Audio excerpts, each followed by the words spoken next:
Daniil Medvedev hit the headlines on day one of the U.S. Open when he lashed out during his first-round defeat to Benjamin Bonzi. Facing match point in the third set, he clashed with the umpire and inflamed the jeering crowd, which caused a 7-minute delay. Following his eventual 5-set loss, he destroyed his rackets in frustration. The former champion received fines amounting to almost £32,000, $42,500, £22,200, $30,000 for unsportsmanlike conduct, and an additional £9,200, $12,500 for racket abuse. However, Rafael Nadal's uncle, Toni Nadal, believes that financial penalties are insufficient and has urged tennis authorities to impose stronger measures. Writing in his column for El País, Nadal condemned both Medvedev and the U.S. Open crowd for disrupting Bonzi's focus.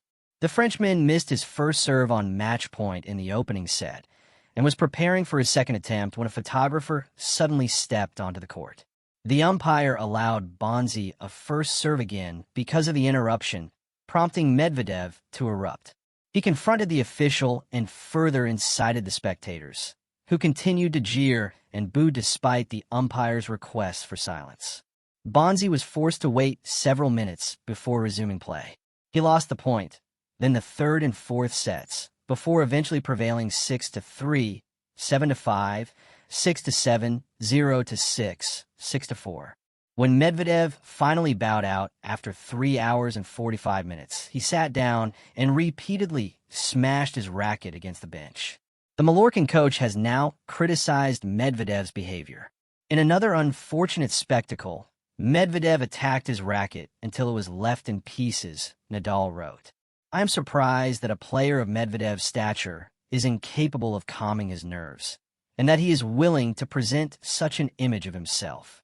It is also concerning that substantial financial sanctions, such as the ones subsequently imposed on him, do not succeed in eradicating this behavior.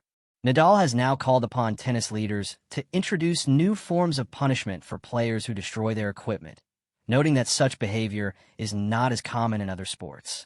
He added, I believe that the time has come for tennis leaders to consider the possibility of applying sporting punishments to the increasingly frequent phenomenon of players breaking their rackets on court.